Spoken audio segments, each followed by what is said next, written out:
அழைக்கிறான் மாதவன்.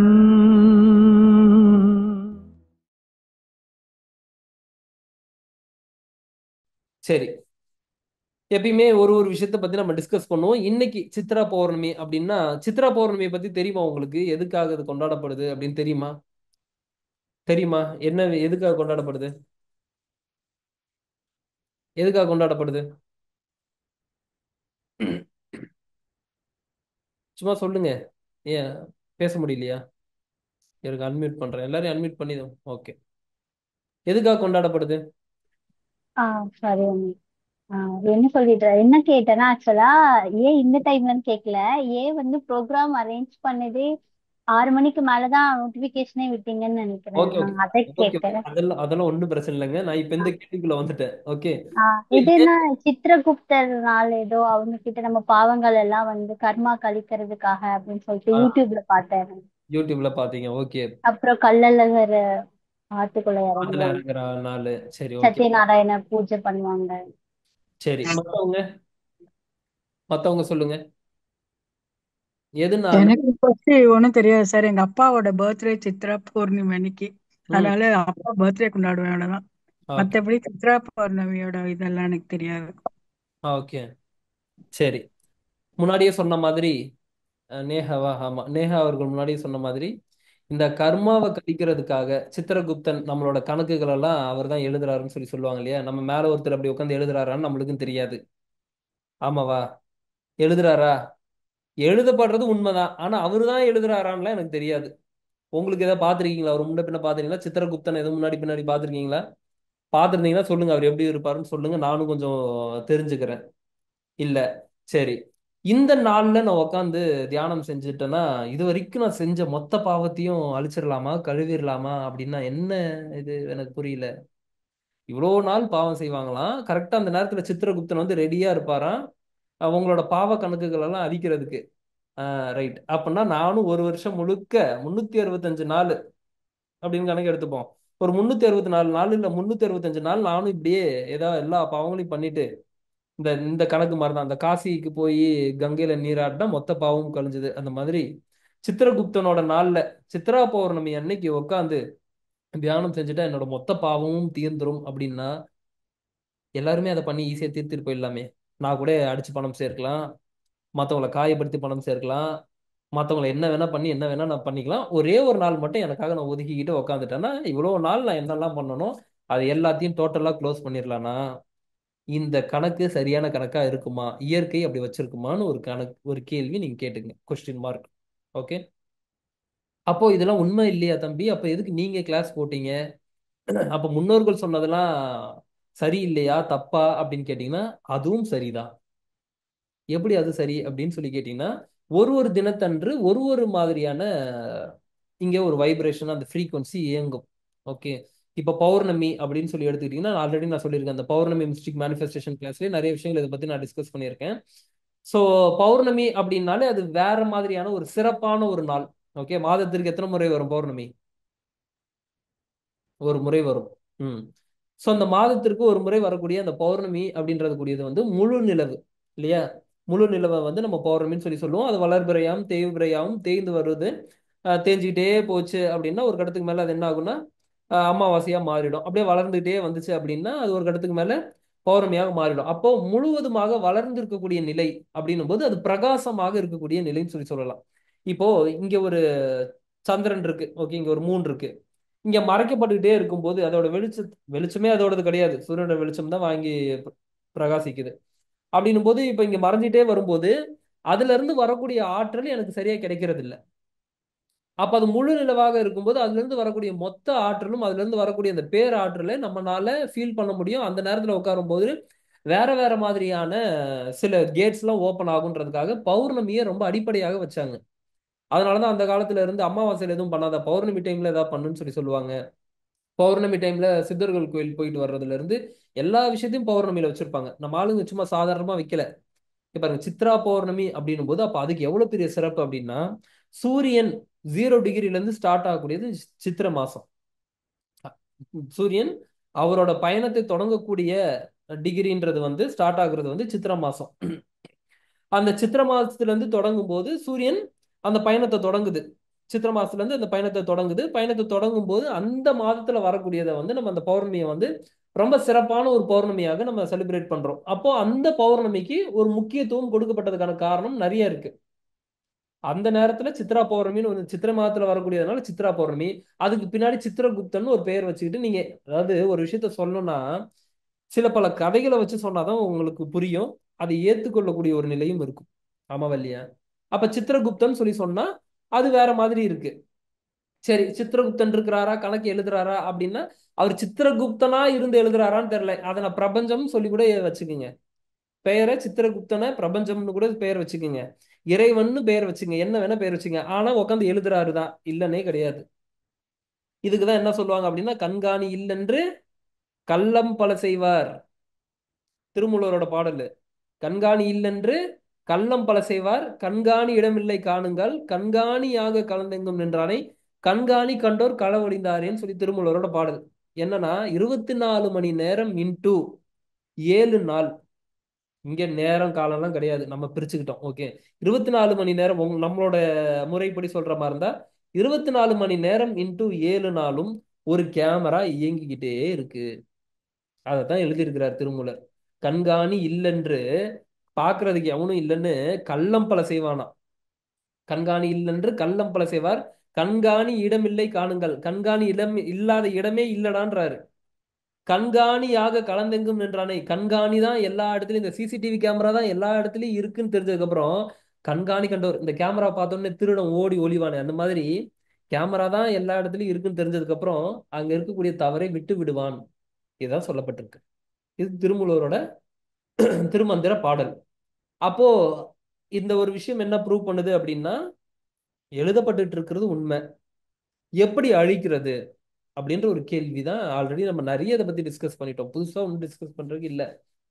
வீடியோலயும் ஏகப்பட்ட விஷயங்கள் சொல்லியாச்சு, கிளாஸ்ல நிறைய விஷயங்கள் இதை பத்தி சொல்லிட்டேன். இருந்தாலுமே சின்ன சின்ன விஷயங்கள் உங்களுக்கு அப்பப்போ நியூவான இன்புட்டா இருக்கலாம், இல்ல திடீர்னு அந்த நேரத்துல இறைவன் இதை சொல்லுன்னு சொல்லி சொல்லும் போது இருக்கக்கூடிய விஷயமா இருக்கலாம், இந்த நேரத்துல உட்காந்து தியானம் செய்யக்கூடிய இந்த ஒரு நிலையா இருக்கலாம். ஏதோ ஒரு விஷயம் உங்களுக்கு ஒரு பிளஸ் இங்க கொடுத்துக்கிட்டே இருக்கும். டெய்லியும் நீங்க மெடிடேட் பண்ண பண்ண பண்ண சில கிளாஸ் நீங்க அட்டன் பண்ண. ஓகே, சோ அப்போ இந்த பௌர்ணமி அப்படின்னு சொல்லி சொல்லும் போது அடிப்படையாக என்னன்னு சொன்னேன்? சந்திரன் சொன்னேன். சந்திரன் முழு நிலவுன்னு சொல்லி சொன்னேன் இல்லையா? கொஞ்சம் இப்படி தலையாட்டணும். இப்படியே உட்கார்ந்து இருந்தீங்கன்னா ஒருவேளை நான் தான் எதுவும் தப்பா எதுவும் படிச்சுட்டு வந்துட்டேனா, இல்ல நான் தான் எதுவும் தப்பா எனக்கு இங்க எதுவும் டேட்டா வருதா? அப்படிலாம் இல்ல. ஓகே, தெளிவா தான் இருக்கிறேன், தூக்க கலக்கத்துல இல்ல. உங்களுக்கு என்ன சொல்லி கொடுக்கணுன்றத தெளிவா தான் இருக்கிறேன். நான் தெளிவா இருக்கிறத தாண்டி இறைவன் தெளிவா தான் இருந்து உணர்த்துறாரு, சொல்றாரு. ஓகே, அதனால அதை பத்திலாம் நீங்க கவலைப்பட வேண்டாம். சந்திரன் அப்படின்னு சொல்லும்போது சந்திரன் தான் வந்து அடிப்படையாக ஒரு மனிதன் இங்க வாழக்கூடியதற்கு ஒரு மனிதன் இங்க வாழக்கூடியதற்கு அடிப்படையாக இருக்கக்கூடியது சந்திரன் தான்.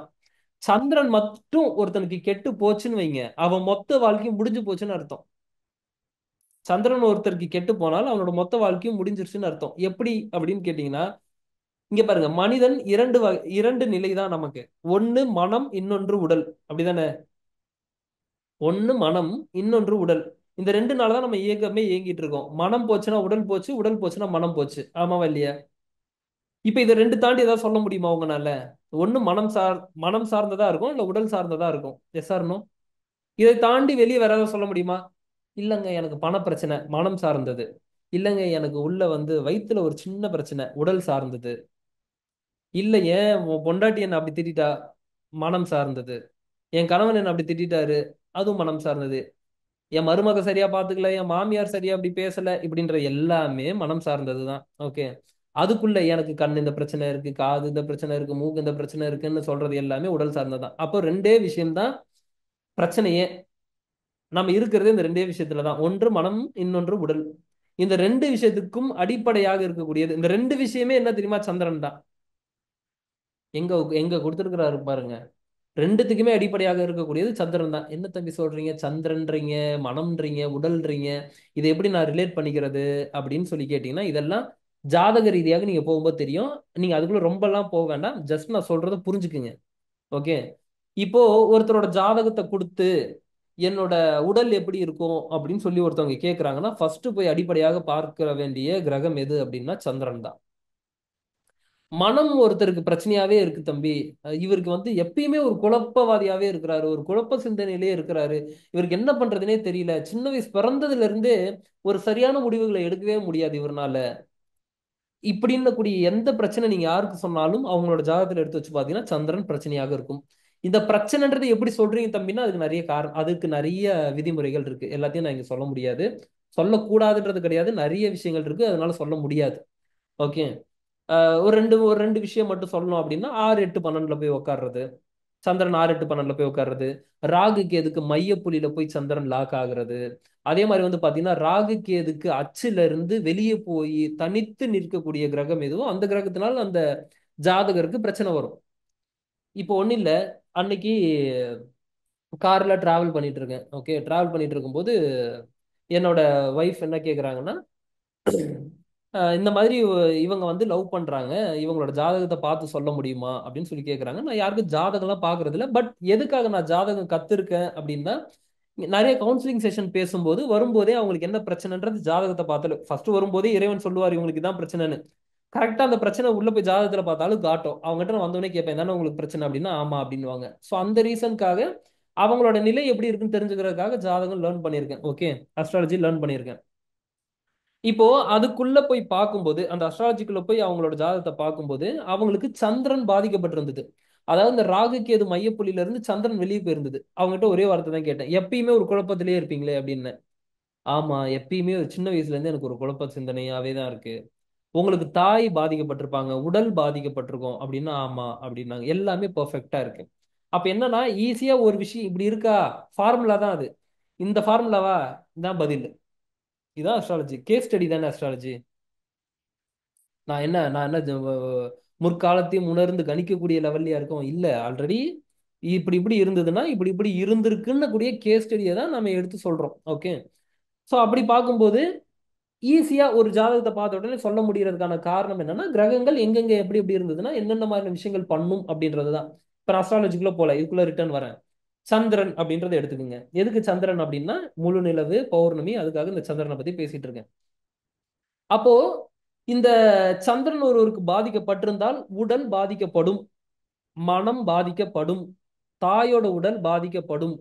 அப்ப பாருங்க, நான் சொன்ன மாதிரி இந்த ரெண்டு விஷயத்தினாலதான் இந்த மொத்த உலகமும் நம்மளோட இயக்கத்துல இயங்குதுன்னு போது மனம் தெளிவாக இல்ல, ஒரு குழப்ப சிந்தனையிலே இருக்கிறீங்க அப்படின்னா உங்களால ஒரு சரியான டிசிஷனை மேக் பண்ண முடியுமா? முடியுமா? அதனாலதான் என்ன சொல்லுவாங்கன்னா உனக்கு சந்திரன் கெட்டுருச்சா தயவு செஞ்சு பிசினஸே பண்ணாதன்றாங்க. 6 8 12 போய் சந்திரன் உட்காந்துருச்சுன்னா தயவு செஞ்சு பிசினஸ் பண்ணாத, ஏன்னா பிசினஸ் பண்ணா உனக்கு செட் ஆகாது, நீ சரியான முடிவுகளை எடுக்க மாட்ட, ஒரு குழப்பத்திலேயே இருப்ப. அப்ப குழப்பத்திலேயே இருக்கும்போது உன்னால சரியா பிசினஸ் பண்ண முடியாது. அப்போ இந்த சந்திரன் அப்படின்னக்கூடியதுதான் அழகையும் குறிக்கக்கூடியது. ஒருத்தவங்க நல்ல அழகா இருக்கிறாங்க அப்படின்னா சந்திரன் நல்லா ஸ்ட்ராங்கா இருக்கணும். சந்திரன் வீக்கா இருந்துச்சுன்னா அந்த அளவுக்கு அழகா இருக்க முடியாது. அதுக்கு நிறைய நிறைய விதிமுறைகள் இருக்கு, ஒரே விதிமுறை வச்சு சொல்ல முடியாது. ஓகே, ஸோ இதுக்குள்ள வர அப்போ இந்த சந்திரன் பாதிக்கப்பட்டுச்சுன்னா மனம் பாதிக்கப்படுது இல்லையா? அப்ப அடிப்படையாக நம்ம ஒரு ஒரு இடத்துலையுமே நம்மளோட வாழ்க்கையை வாழ்வதற்கு அடிப்படையாக இருக்கக்கூடிய இந்த மனம் தான், நம்ம எடுக்கக்கூடிய டிசிஷன் தான். அப்ப அது பாதிக்கப்படும் போது நம்ம என்ன பண்றது? ஒண்ணுமே பண்ண முடியாதா தம்பி? என்ன பண்றது? நானும் இந்த வாழ்க்கையை வாழ்ந்துட்டு இருக்கேன், ஒரு 50 வருஷம் 60 வருஷம் இல்ல 70 வருஷம் நானும் இங்க இருந்து வாழ்ந்துட்டு போகணும்னு நினைக்கிறேன். அப்ப கெட்டுருச்சு, என்ன பண்ணலாம் அப்படின்னா அதுக்குதான் சித்தர்கள் என்ன சொல்லியிருக்கிறாங்க அப்படின்னா சில சில வழிமுறைகளை சொல்லியிருக்கிறாங்க. இப்படி இருக்கா இதெல்லாம் பண்ணுங்க, இந்த பிரச்சனை இருக்கா இதெல்லாம் செய்யுங்க அப்படின்னு சொல்லி சில சில விஷயங்கள் சொல்லப்பட்டிருக்கு. அதை தான் நம்ம என்ன பண்றோம், பரிகாரம் சொல்லி சொல்றோம். என்ன பண்றோம்?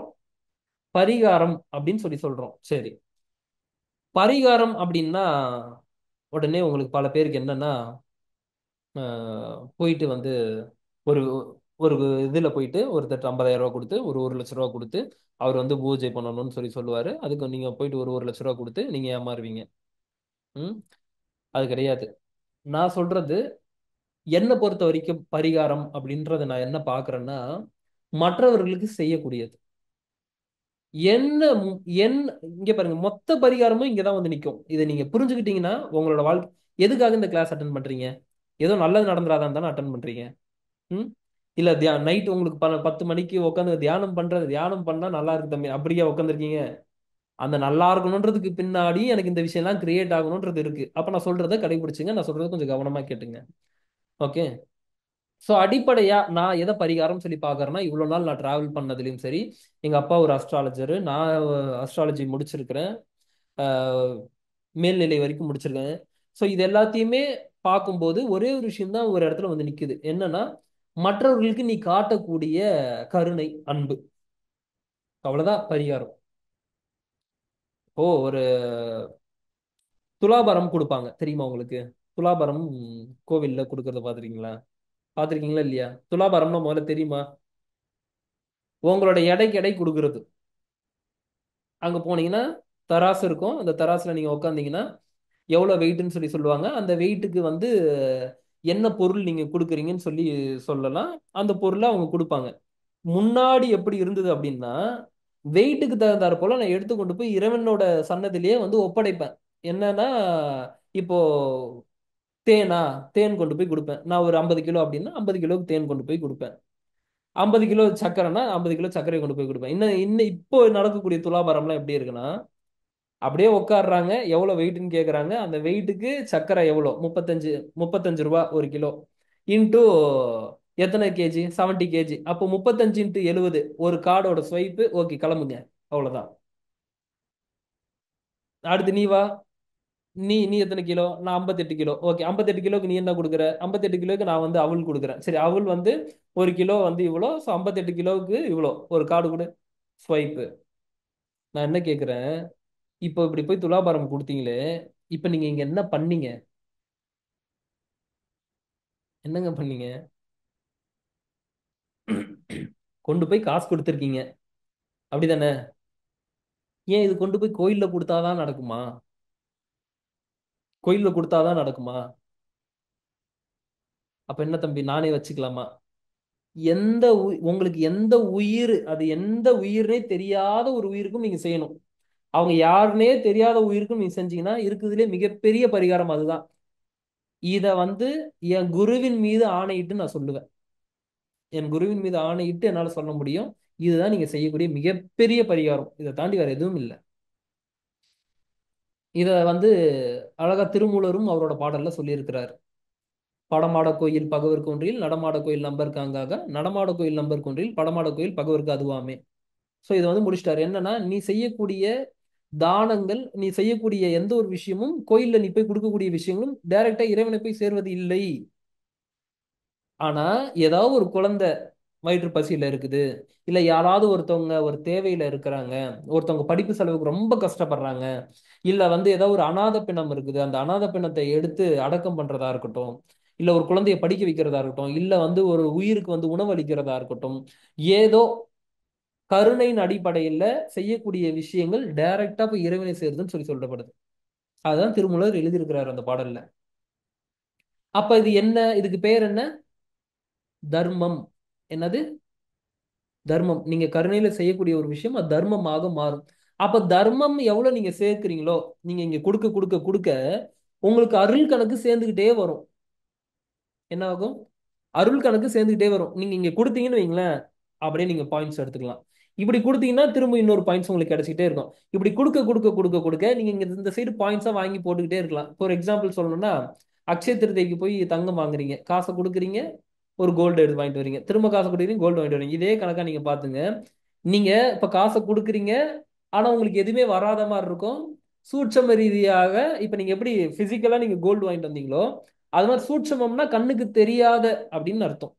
சூட்சம ரீதியாக உங்களுக்கு ஒரு பாயிண்ட்ஸ் ஆட் ஆகிட்டே வரும். அந்த பாயிண்ட்ஸுக்கு பேர் அருள். பேர் என்ன? அருள் அப்படின்னு சொல்லி சொல்லுவாங்க. அப்ப அந்த அருள் தான் எங்க இருந்து வரும்? இறைவனோட மிகப்பெரிய ஒரு சொத்து. உங்களுக்கு கொடுக்கக்கூடிய சொத்து என்ன தெரியுமா? அருள் தான். இறைவன் உங்களுக்கு காட்டக்கூடிய தயவு என்னன்னா அருள் தான். மனிதன் காட்டக்கூடிய தயவு என்ன அப்படின்னா ஜீவகாருண்யம். இறைவன் உங்களுக்கு காட்டக்கூடிய தயவு என்ன அப்படின்னா அருள். சரி, இது கொடுத்தீங்கன்னா அது கொடுப்பாரு, அது கொடுக்காம அதை கொடுக்க மாட்டாரு. இதை கொடுத்தாதான் அதை வாங்க முடியும். ஓகே, அப்ப அதை வாங்கிட்டீங்கன்னா இங்க கொஞ்சம் கொஞ்சமா ஒரு கணக்கு அழிஞ்சுக்கிட்டே வரும். அந்த கணக்கு தான் சித்திரகுப்தன் பண்றாருன்றாங்க. என்னது? கர்மாவை அழிச்சிட்டு நல்ல விஷயத்தை சேர்த்து சொர்க்கத்துக்கே அனுப்பிடுவாராம். பண்ண முடியுமா? ஒரே நாள்ல பண்ண முடியுமா? அப்படின்னா நான் கூட பண்றேன், கொலை பண்றேன், கொள்ளை அடிக்கிறேன், இன்னும் என்னென்னலாம் மோசமான விஷயங்கள் இருக்கோ எல்லாத்தையும் பண்றேன், என்னை ஏத்துக்குங்க, ஒரே நாள்ல நான் வந்து ஒரு தூய்மையா நான் மாறிடுறேன், ஒரே நாள் போதுமே. இல்ல எதுக்கு இந்த ஒரு நாளும்? ஒரு அரை நாள், ஒரு 4 மணி நேரம் டிராவல் பண்ணி ஃபிளைட்ல போய் காசில அப்படியே முங்கி எந்திரிச்சுன்னா அப்படியே நான் ஒரு மிகப்பெரிய ஒரு தூய்மையான ஒரு மனிதனாக மாறிடுவேனே. இல்ல, அப்படி சொல்லல. இருக்கு. அது எதுக்காக சொல்லப்படுதுன்னா, அங்க போகும்போது சில சில விஷயங்கள் புரியும், அதுக்கப்புறம் ஒரு மாதிரியான டிராவல் இருக்குன்றதுக்காக சொல்லப்படுது. ஆனா இந்த ஒரு நாள்ல நீங்க செய்யக்கூடிய விஷயங்கள் உங்களோட வாழ்க்கையை மாற்றாது. ஆனா இன்னைக்கு நீங்க போடக்கூடிய இந்த பிள்ளையார் சொல்லி இருக்குல்ல, அது மிகப்பெரிய ஒரு விஷயத்தை கிரியேட் பண்ணும். ஒரு ஒரு நாளைக்கு செய்யக்கூடிய ஒரு விஷயத்தை விட குறிப்பிட்டு சொல்லக்கூடிய நாட்கள்ல செய்யக்கூடிய சில விஷயங்கள் வேற மாதிரியான 100x வேற லெவல்ல ஒர்க் ஆகும். அதுல வேணா நான் ஆணித்தரமா அடிச்சு சொல்றேன். இப்போ நார்மலான சிவராத்திரிக்கும் மகா சிவராத்திரிக்கும் ஒரு விஷயம் நம்ம வச்சிருக்கோம் இல்லையா? மாதம் மாதம் வரக்கூடிய ராத்திரி சிவராத்திரி. ஆனா மாசி மாதத்துல வரக்கூடிய தேய்பிறை சதுர்த்தசி திதியில வரக்கூடியதை மட்டும் மகா சிவராத்திரின்னு சொல்லி சொல்றோம். அப்ப அன்னைக்கு மட்டும் என்ன சிறப்புனா, ஒரு ஒரு தினத்தன்று நம்மளோட முன்னோர்கள் எப்படின்னா திதி நாள், அதான் பஞ்சாங்கம் அப்படின்னா பஞ்சு, அதாவது 5 விதமான அங்கங்களை வச்சுதான் பஞ்சாங்கம். திதி நாள் யோகம் கரணம் நட்சத்திரம். ஓகே, இந்த 5 விஷயத்த வச்சுதான் இந்த பஞ்சாங்கம்ன்றதே ஒரு விஷயத்த சொல்லப்பட்டிருக்கு. ஆனா நம்மளோட எல்லா பண்டிகையுமே பாருங்க, திதியை அடிப்படையாக கொண்டு நட்சத்திரத்தை அடிப்படையாக கொண்டுதான் ஒரு விஷயத்தை பண்ணியிருப்பாங்க. அக்ஷய திருதியை, அது என்ன திதி. ராம நவமி, அது என்னது? நவமின்றது ஒரு திதி. அதுக்கப்புறம் வந்து பாத்தீங்கன்னா இந்த மாதிரி நிறைய விஷயங்கள். சதுர்த்தசி, சாரி, விநாயகர் சதுர்த்தி, அது ஒரு திதி. ஆவணி அவிட்டம் நட்சத்திரம் பாருங்க, ஆவணி மாதத்துல வரக்கூடிய அவிட்ட நட்சத்திரம், ஆவணி அவிட்டம். இந்த மாதிரி ஏகப்பட்ட லிஸ்ட் இருக்கு சரிங்களா? நான் என்கிட்ட கொடுத்தீங்கன்னா ஒரு 50 லிஸ்ட் நான் சொல்லிட்டே போவேன்.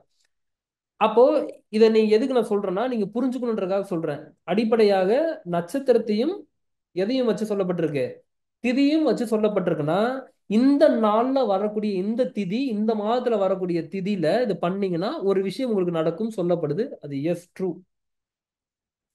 மறந்த திதியை மகத்தில் கொடுங்கன்னு சொல்லி சொல்லுவாங்க. இப்ப யாருக்காவது திதி கொடுக்கறத வந்து மறந்துட்டாங்க அப்படின்னா, மறந்த திதியை மகத்துல கொடுக்கணும்.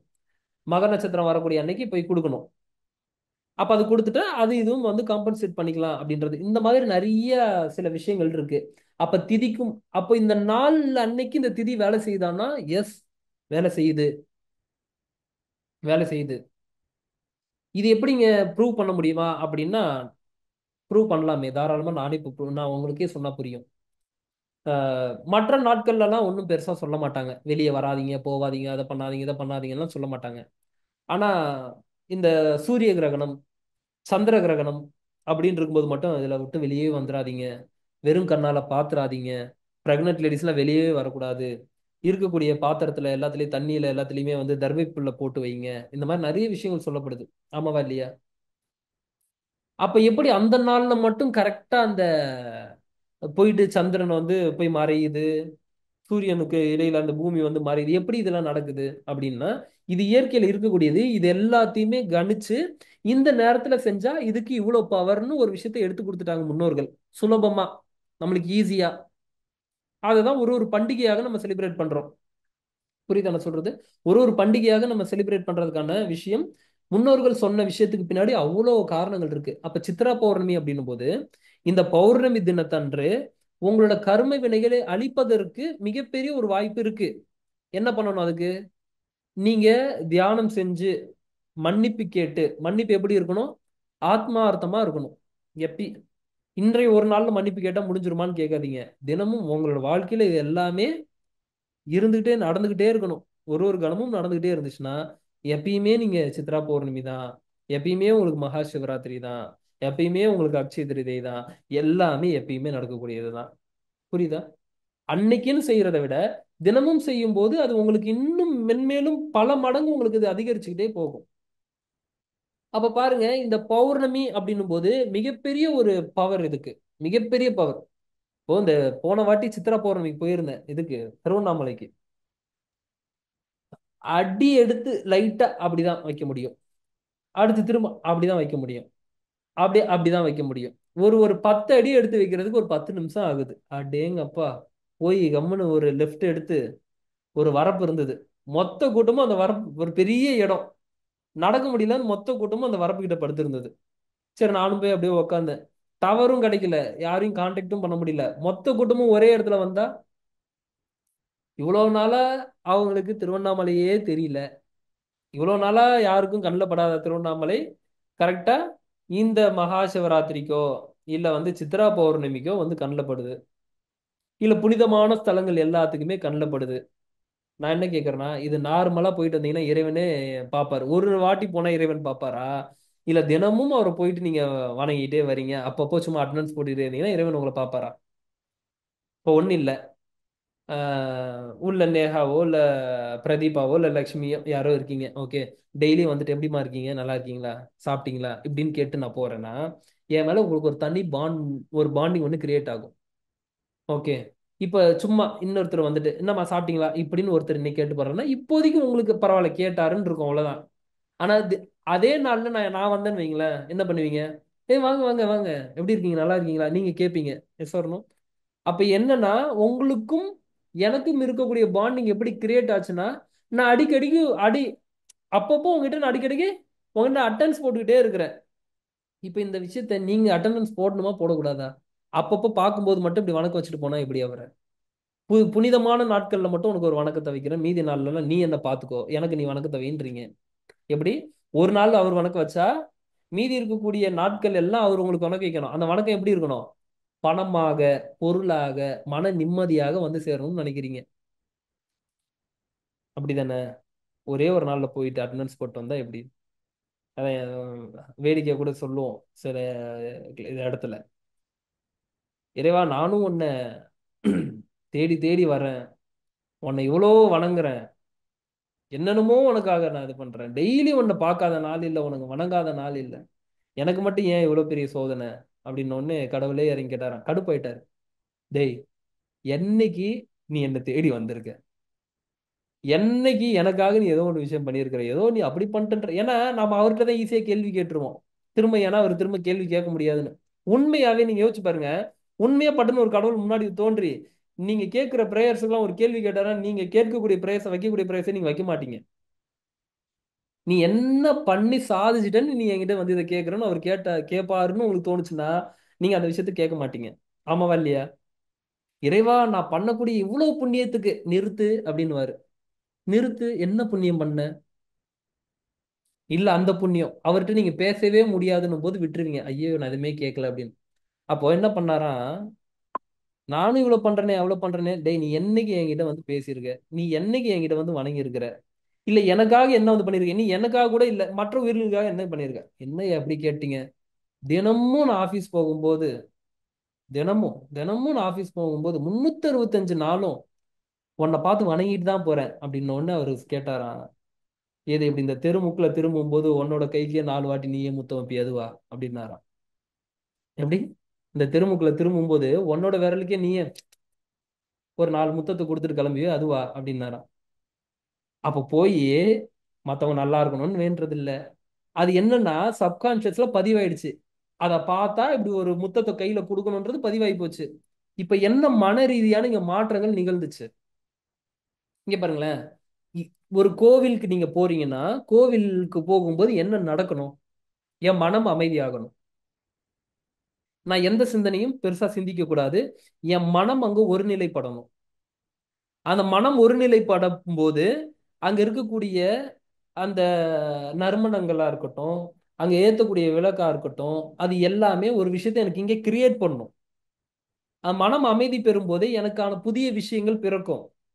கடந்து உள்ளே செல்லக்கூடிய கடவுள் ஈக்குவல் டு கடந்து உள்ளே செல், அதான் கடந்து உள்ளே செல், உனக்குள்ள செல்ன்றதுதான் கடவுள். கட உள், கடந்து உள்ளே செல் அப்படின்றதான் கடவுள். அப்ப அங்க போய் பாக்குறோம்னா முதல்ல மனம் அமைதி பெறணும், அதுக்கப்புறம் எனக்குள்ள நடக்கக்கூடிய விஷயங்கள் நடக்கணும். இதுக்கு தான் கோயிலுக்கு போறோம்.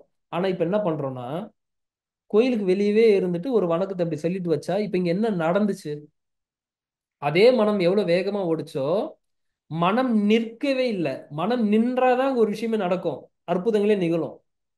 புரியுதா புரியல நான் சொல்றது? கோவிலுக்கு போகும்போது உங்களோட மனம் நின்னாதான் உங்களுக்கு அந்த அழகான வேலையே பல விஷயங்கள் செய்ய ஆரம்பிக்கும். இப்ப இவன் என்ன நினைச்சுக்கிறான்னா, நானும் டெய்லியும் கடவுளை கும்பிடுறேனேன்னு இவன் நினைச்சுக்கிறான். இந்த பாபா படத்துல வர மாதிரி, நானும் 4 வேளை குளிக்கிறேன், 3 வேளை அம்பாளுக்கு பூஜை பண்றான், ஆனா நான் கேட்டா மட்டும் பாபா எதுவுமே நடக்கவே மாட்டேங்குதுன்னா நடக்காது இல்ல. ஏன்னா மனம் அமைதியே பெறாம வெறும் கடவுளை வணங்குறன்றது கூட அவன் மைண்ட்ல இல்ல. இத பார்த்த உடனே ஆட்டோமேட்டிக்கா சப்கான்சியஸ்ல இப்படி பண்ணணும்னு வந்துருச்சு. அப்போ அங்க வந்து ஒரு மனம் அமைதி பெறல, நன்றி சொல்லல, மற்ற உயிர்கள் நல்லா இருக்கணும்னு நினைக்கல. இப்படி செயல்ல சும்மா இப்படி நடந்துட்டா எப்படி ஒரு விஷயம் நடக்கும்? இது இப்படி வைக்கிறதுல மட்டும் நான் கேட்கல, எல்லா விஷயத்தையும் நீங்க யோசிச்சு பாருங்க. ஜஸ்ட் ஏதோ போகுது நடக்குது அப்படின்னா அது நார்மலா நடக்கக்கூடிய ஒரு விஷயம். நார்மலா எப்பயுமே நடந்துட்டு இருந்தது. அதனால சப்கான்சியஸ்ல எனக்கு ப்ரோக்ராம் ஆயிருக்குது. என்னோட மசில் மெமரியில அது ஸ்டோர் ஆயிருக்குது. அந்த மசில் மெமரியில ஸ்டோர் ஆனதுனால எனக்கு ஆட்டோமேட்டிக்கா நான் பண்ணும்போது அனிச்சையாக நடக்கக்கூடிய செயலாக மாறிடுது. ஆட்டோமேட்டிக்கா அதுவே நடக்கக்கூடிய செயலாக மாறிடுது. இப்படி நடந்ததுன்னா ஒரு பிரயோஜனமும் இல்ல, எந்த விஷயமும் உங்களுக்கு நடக்காது. அப்ப என்ன பண்ணணும் அப்படின்னா, கான்சியஸா இருந்து நான் அந்த ஒரு விஷயத்த நான் கிரியேட் பண்ணணும். எது? தர்மத்தின் வழியில நடக்கணும். தர்மத்தின்படி நம்ம சிந்தனையில இருக்கணும். இதனாலதான் வந்து அழகா சிவவாக்கியரோட பாடல் ஒரு சூப்பரான, எனக்கு ரொம்ப சிவவாக்கியரோட பாடல்ல ரொம்ப ரொம்ப ரொம்ப ரொம்ப எனக்கு க்ளோஸான பாடல், ரொம்ப எனக்கு பிடிச்ச பாடல். இவ்வளோ நாளா எனக்கு ஆஃபீஸில் இருக்கும், எப்பயுமே இந்த வாசகம் நான் படிப்பேன், ஆஃபீஸ் வந்த உடனே பார்ப்பேன், அது எல்லாம் இருக்கும். ஆனால் ஒரே நாள் ஒரு நாள் மட்டும் அப்படியே பஸ் அவுட் ஆகி உட்காந்து ஒரு 3/4 மணி நேரம் அழுதுட்டு இருந்தேன். அந்த பாடல் டே எப்பயும் படிக்கிற பாடல் தான் அது, எப்பயுமே பார்க்குற அதே லிரிக்ஸ் தான், லைன் தான். ஆனால் அன்னைக்கு அதை பார்க்கும்போது வேற மாதிரி ஒரு மாதிரி கலங்கிடுச்சு, கலங்கிடுச்சு டோட்டலா. ஒரு ஒரு டைம்ல ஒரு ஒரு மாதிரியான விஷயங்கள் நம்மளுக்கு நடக்கும். ஓகே, ஸோ அப்போ அந்த தர்மம் அப்படின்னும் போது அது நீங்க ஆழமா நீங்க கவனிச்சீங்கன்னு வைங்களேன், உங்களுக்கு ஒரு மாதிரி பண்ணும் அது. தர்மத்துக்கு வலிமை அவ்வளவு ஜாஸ்தி, அது ஒரு மாதிரி பண்ணும் உங்களை. ஒரு பெரட்டி எடுத்துரும்னு சொல்லுவாங்கல்ல, அந்த மாதிரி பெரட்டி எடுத்துரும். அப்ப நீங்க இங்க பண்ண வேண்டியது என்னன்னா, கான்சியஸா நீங்க என்ன கிரியேட் பண்ணணும்?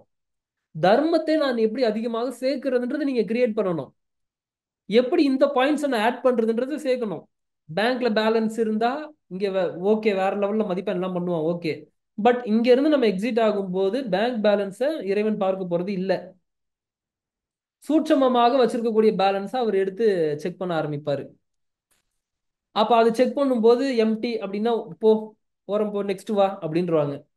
திரும்ப போய் நீங்க சிபாரிசுக்கெல்லாம் எங்க யார்கிட்டையும் கேட்க முடியாது. இயற்கை அப்படி சிபாரிசு எல்லாம் பண்ணாது உங்களுக்கு. சிபாரிசு பண்ணோம் எப்ப தெரியுமா? சிபாரிசு பண்ணோம், அட்லீஸ்ட் முயற்சியாவது பண்ணியிருக்காங்க, இவனுக்கு கொஞ்சம் மார்க் போட்டு கொடுங்கன்னு அப்படி சிபாரிசு பண்ணோம். நீங்க அதை பண்ணியிருந்தீங்கன்னா ஆட்டோமேட்டிக்கா வந்துடும். அதை தான் அசோவாக்கியர் அழகா எழுதியிருப்பாரு. ஆடு நாடு தேடினும் யானை சேனை தேடினும் கோடி வாசி தேடினும் குறுக்கே வந்து நிற்குமோ, ஓடி இட்ட பிச்சையும் உகந்து செய்த தர்மமும் சாடி விட்ட குதிரை போல் தர்மம் வந்து நிற்குமேன்னாரு. பா, எவ்வளவு பெரிய ஒரு வலிமை வாய்ந்த ஒரு லைன் தெரியுமா? கேட்கும்போது இதை நீங்க மீண்டும் மீண்டும் படிச்சு பாருங்க, மீண்டும் மீண்டும் கேட்டு பாருங்க, அழுதுருவீங்க. எப்படி இந்த திருவாசகத்துக்கு உருகாதார் ஒரு வாசகத்துக்கும் உருகாதார்னு சொல்லி சொல்றாங்களே, கல்லும் கரைஞ்சணும்னு சொல்லி சொல்லுவாங்களே திருவாசகம் படிக்கும் போது. திருவாசகத்தை படிச்சு முடிக்கும் போது நீ அழுகல அப்படின்னா நீ என்ன சொல்றீன்னு அதை கேட்கிறேன் அப்படின்னு சொல்லி சொல்லுவாங்க இல்லையா? கண்டிப்பா அழுதுருவாங்க. அப்ப அப்படி இருக்கும்போது அதே தான் இதுவும், நீங்க மீண்டும் மீண்டும் கேட்டு பாருங்க, கண்டிப்பா உங்களை போய் டச் பண்ணுதா இல்லையான்னு மட்டும் நீங்க பாருங்க. ஆடு நாடு தேடினும், நீ வந்து இவ்வளவு வந்து யானைப்படை வச்சிருக்கேன், குதிரைப்படை வச்சிருக்கேன், இவ்வளவு ஆடு இருக்கு, இவ்வளவு மாடு இருக்கு, இவ்வளவு நான் கோடிக்கணக்கில் வச்சிருக்கேன், ஆடு நாடு தேடினும், நீ நாட்டையே கூட கையில வச்சுக்கோ.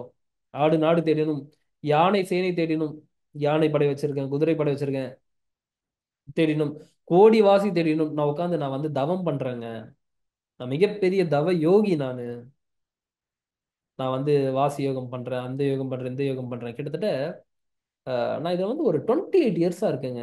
அதுலயே அவனுக்கு ஒரு இது இருக்கும், நானுன்றது இருக்கும்.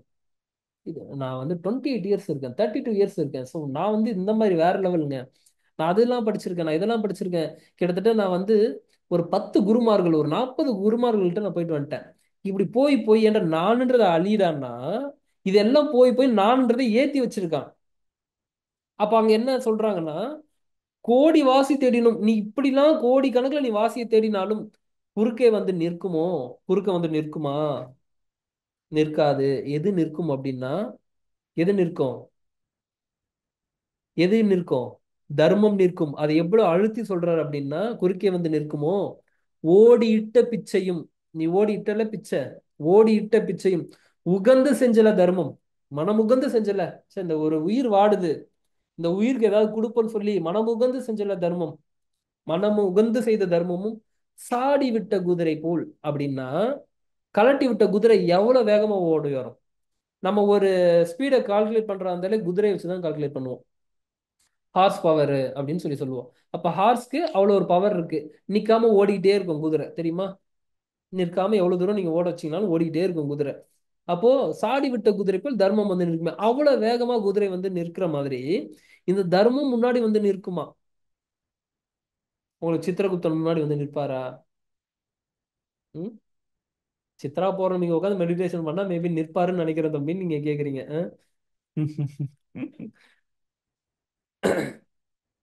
ஒரே ஒரு விஷயம்தான் மீண்டும் உங்களுக்கு சொல்றது, மொத்த பரிகாரமும் ஒரு இடத்துல வந்து நிற்கும். தர்மம். நீங்க எது நீங்க நீங்க என்ன தூக்கத்துல எழுப்பி கேட்டீங்கன்னா நான் இதை தான் சொல்லுவேன். அப்ப நான் என்ன பண்ணலாம்? சரி, இந்த இந்த சந்திரன் எனக்கு பாதிக்கப்பட்டுருச்சு அப்படின்னா மிகப்பெரிய பரிகாரம் என்ன? பரிகாரம் என்ன? தர்மம். தர்மம் செய்யலாம்.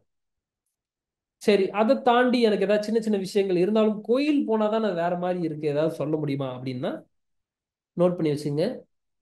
திங்களூர் சந்திர பகவானோட தலம், திங்களூர் போயிட்டு வரலாம்.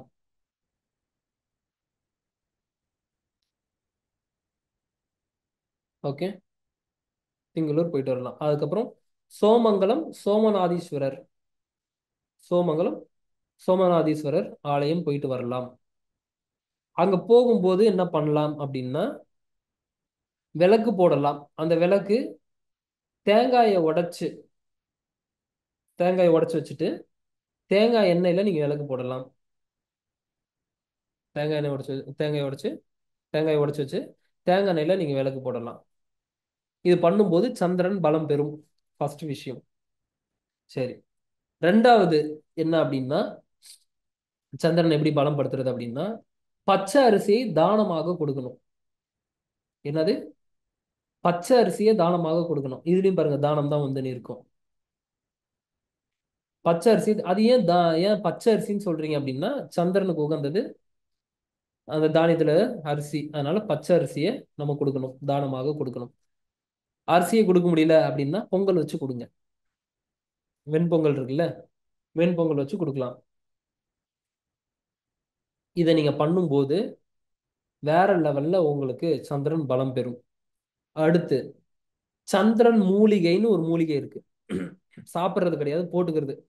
பிரவீனா கூட சந்திரனை பத்தி பேசும்போது ஒரு டெக்ஸ்ட் போட்டீங்க பிரவீனா. நீங்க வாங்கியிருக்கீங்களோ சந்திரன் மூலிகை? Okay, super.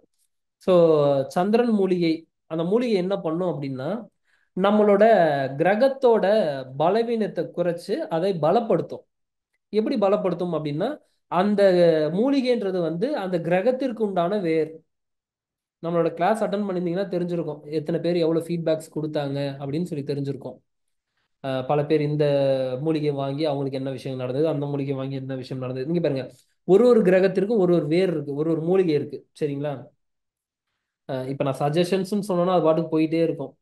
என்ன சஜஷன்ஸும் உங்களுக்கு என்ன வேணுமோ அதை ஆஃபீஸில் கான்டாக்ட் பண்ணீங்கன்னா என்னன்றது என்கிட்ட கேட்பாங்க, நான் சொல்லுவேன். ஃபார் எக்ஸாம்பிளுக்கு என் குழந்தை படிக்கவே மாட்டேங்குது அப்படின்னா புதன் மூலிகை. என்னோட தாயோட உடல்ல பிரச்சனை இருக்கு, என்ன பண்ணலாம் அப்படின்னா சந்திரன் மூலிகை. ஏன் உடல்ல பிரச்சனை இருக்கு? சந்திரன் மூலிகை. மனம் சார்ந்து எனக்கு ஒரு பிரச்சனையாவே இருக்கு, சந்திரன் மூலிகை. என் கணவன் மனைவிக்குள்ள ஒரு அந்யோன்யம் ஏற்படவே மாட்டேங்குது அப்படின்னா சுக்கிரன் மூலிகை, செவ்வாய் மூலிகை. எனக்கு வந்து வண்டி வாகனங்கள் இல்லவே இல்லை, அதுல ஒரு நல்ல ஒரு growth வரணும், சுக்கிரன் மூலிகை. அதே மாதிரி கடன் அதிகமாக இருக்குது, சுக்கிரன் மூலிகை. அதே மாதிரி வந்து பாத்தீங்கன்னா வெளிநாடு பயணம் போகணும் ஆனா அது எனக்கு அமையவே மாட்டேங்குது அப்படின்னா ராகு பிளஸ் சந்திரன், இரண்டு மூலிகை. ராகு பிளஸ் சந்திரன். கடந்து போக வைப்பது எது அப்படின்னா இந்த ராகு திசையில நடக்கும். பயணத்தை ஏற்படுத்தக்கூடியது எதுனா சந்திரன். ஸோ இந்த ரெண்டுத்தையும் காம்பினேஷன் போட்டோம்னா அவங்களுக்கு அந்த மாதிரியான விஷயங்கள் நடக்கும். அதே மாதிரி வந்து குழந்தை பாக்கியமே இல்லை அப்படின்னா அதுக்கு ஒரு குரு மூலிகை. கடன் பிரச்சனை சுக்கிரன் மூலிகை. இந்த மாதிரி இடம் சார்ந்த பிரச்சனை சுக்கிரன், சாரி செவ்வாய் மூலிகை. வீடு கட்டவே முடியல சுக்கிரன் மூலிகை. இந்த மாதிரி காம்பினேஷனும் இருக்கு. ஓகே, இங்க பாருங்க, இது வந்து நான் உங்ககிட்ட ப்ரோமோட் பண்றதுக்கு எதுக்கும் கிடையாது, நீங்க தெரிஞ்சுக்கணுன்றக்காக ஜஸ்ட் உங்களுக்கு இன்ஃபர்மேஷனா கொடுக்குறேன். இப்போ இந்த மூலிகை என்ன பண்ணும் அப்படின்னா, அந்த கிரகத்தோட வேர்ன்னு சொல்லி சொன்னோம்ல, ஒன்னொன்னுத்துக்கு ஒரு ஒரு உண்டு. இப்ப எப்படி இந்த கிரகத்திற்கு இந்த தானியம் சொல்லி சொல்றோமோ அந்த மாதிரி ஒரு ஒன்னுத்துக்கு ஒரு ஒரு வேர் உண்டு. அப்ப அந்த வேரை எடுத்து ஆஹ், குருமார்கள் என்ன பண்றாங்கன்னா மந்திரம் சொல்லி, அதோட மூல மந்திரம்லாம் சொல்லி அதை ஓதி உங்களுக்கு கொடுக்கும்போது அது வேற லெவல்ல வேலை செய்யுது. அதுக்குள்ள என்ன இருக்குன்னு கேட்டீங்கன்னா எனக்கே தெரியாது, சத்தியமா எனக்கே தெரியாது. ஆனா வேற லெவல்ல வேலை செய்யுது.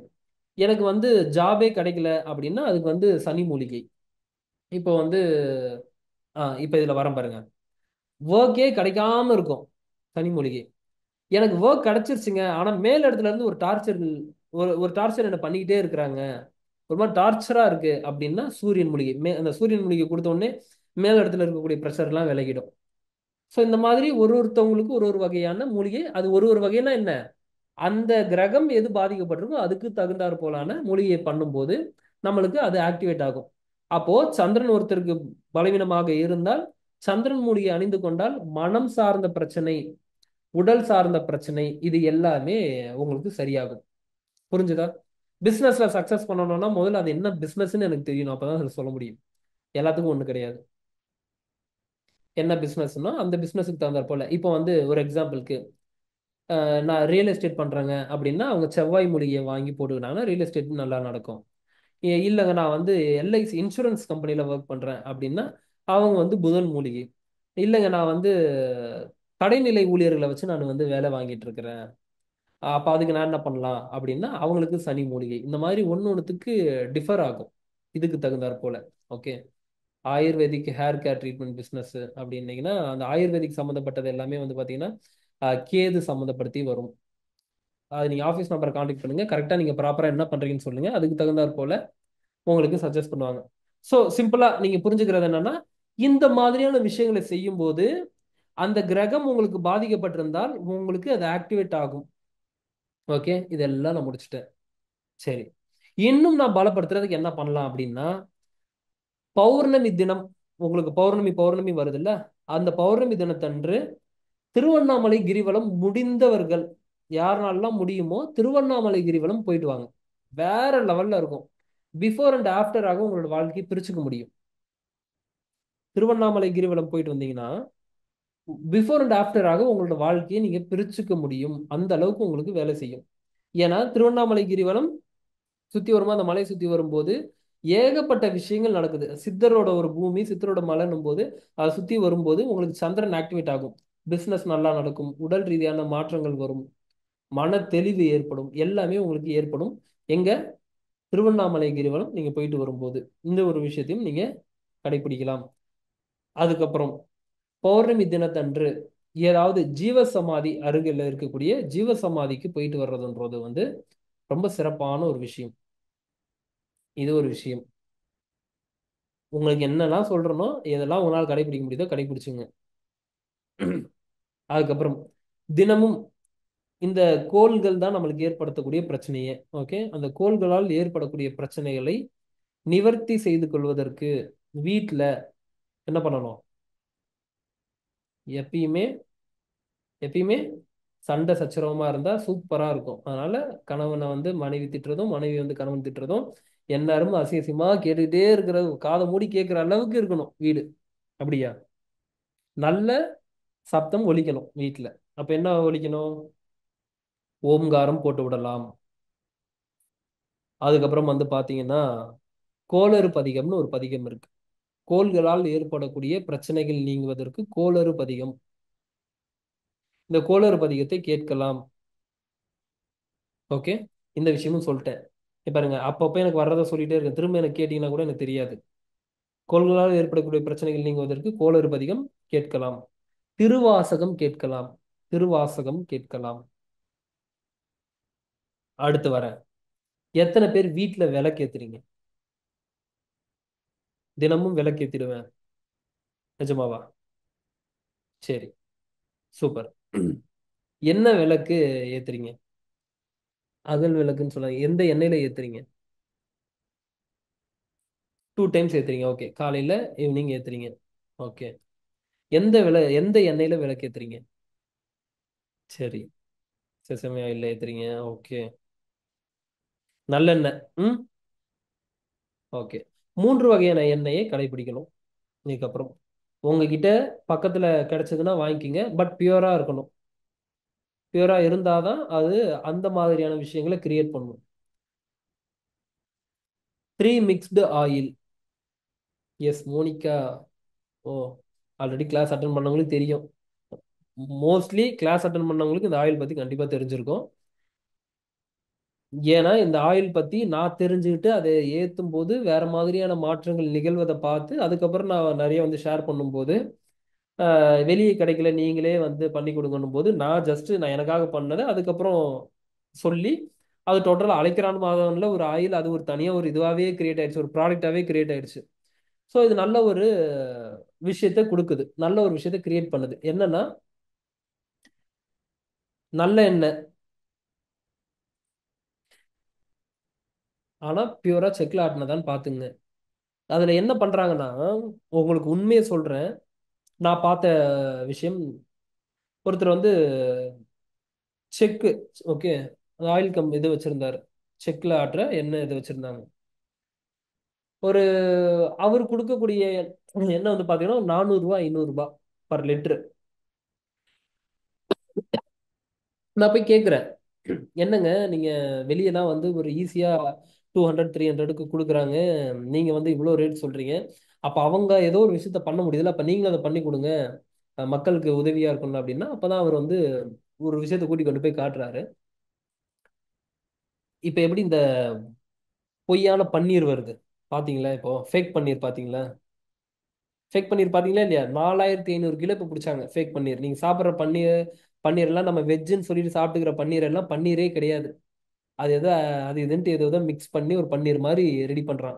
கொஞ்ச நாளைக்கு முன்னாடி வந்துச்சு பாத்தீங்களா, பால் மாதிரி 2 ஆசிடை கலந்து தண்ணிக்குள்ள கலந்த உடனே பால் மாதிரி ரெடி ஆயிடுது. இந்த மாதிரி எல்லாமே ஃபேக்கு. அப்ப என்னன்னா ஆயில் மாதிரியே தெரியும், அது ஜஸ்ட் இவ்வளவு கலந்தா போதும் உங்களுக்கு அந்த ஆயிலி அந்த ஒரு இது தன்மை வந்துடும். அது உங்களுக்கு ஆயில் மாதிரியே உங்களுக்கு எந்த மாதிரியான பேட்டர்ன்ல வேணுமோ அந்த மாதிரியான பேட்டர்ன்ல அதை சேஞ்ச் பண்ணிக்க முடியுது. அப்ப என்னன்னா அவன் ஒரு 100 ml ஆயில் இருந்தா போதும், மீதி இருக்கக்கூடிய 900 ml வந்து ஃபேக்காக பண்ண முடியுது. அப்ப இப்படி வந்து கொடுக்கும்போது அது எதுக்கு 200 ரூபா 300 ரூபால கொடுக்கணும், அது 50 ரூபால கொடுக்கலாம்.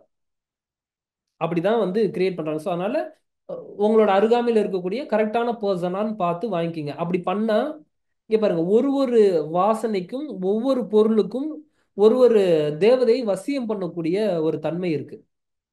இது நீங்க பல இடத்துல கேட்டு பாருங்க, இல்லை உணர்ந்தீங்கன்னா தெரியும். அதனாலதான் வந்து ஏன் நம்ம கோவிலுக்குள்ள போகும்போது ஒரு பூ வாங்கிட்டு போறோம், இந்த சாமினா இதை வாங்கிட்டு போனோம் அப்படின்னு ஏன் சொல்லப்படுது, ஏன் வீட்டுல வந்து நறுமணம் வீசக்கூடிய விஷயங்கள்லாம் பண்ண சொல்லி சொல்றோம் அப்படின்னா, ஒரு ஒரு நறுமணத்திற்கு ஒரு ஒரு தேவதையை வசியம் பண்ணக்கூடியது உண்டு. நீங்க நீங்க மலர் மெடிசன்ஸ் படிச்சீங்கன்னா தெரியும். நீங்க எத்தனை பேருக்குள்ள இருக்கிறவங்களுக்கு அதை பத்தி தெரியும்னு எனக்கு தெரியாது. தெரியுமா உங்களுக்கு? மலர்களோட எசன்ஸை எடுத்து ட்ரீட்மெண்ட் பார்ப்பாங்க, தெரியுமா? மலர் மருத்துவம் அதுக்கு பேர். 38 மலர்கள் நினைக்கிறேன். ஓகே, 38 மலர்களோட எசன்ஸை எடுத்து அதை நீங்க கொடுத்து ஜஸ்ட் ஸ்ப்ரே பண்ணாலே கேன்சர் பேஷண்ட் கூட குணமாயிருக்காங்க. நான் பார்த்திருக்கேன் வெளியே. நான் மத்தவங்க சொல்லல, நான் பார்த்திருக்கேன். போன் கேன்சர், 12 வயசு பொண்ணு போன் கேன்சர். எனக்கு தெரிஞ்ச ஒரு பையன் கண்ணில் கீமோதெரப்பி பண்ண பையன் 2 வாரத்துல வெறும் அந்த மலர் மருத்துவம் கொடுத்து ரெடி பண்ணியிருக்காங்க. சிங்கப்பூர்ல 25 லட்சம் ரூபா ஆபரேஷனுக்கு உட்காந்து அடுத்த நாள் காலையில ஆபரேஷன் பண்ண போறாங்க. ஜஸ்ட் அங்க ஸ்ப்ரே பண்ணி அந்த மலர்களோட பெயர் சொன்னது மூலமா எல்லாம் மாறி இருக்கு. ஸோ எதுக்கு இதை சொல்றோம் அப்படின்னா, நம்ம பார்க்கும்போது எப்படா இதெல்லாம் நடக்கும், எப்படி ஜீவா இந்த கண்ணாடி திருப்பினா வண்டி ஓடும், ஆட்டோ கண்ணாடி திருப்பினா எப்படி ஓடும்னு சொல்லி கேட்போம்ல, அந்த மாதிரி தான் இருந்தது. பட் வேலை செய்யுது. ஓகே, அப்ப நான் என்ன தெரிஞ்சுக்கிட்டேன்னா, இயற்கை ஒன்றுடன் ஒன்று தொடர்புடையது.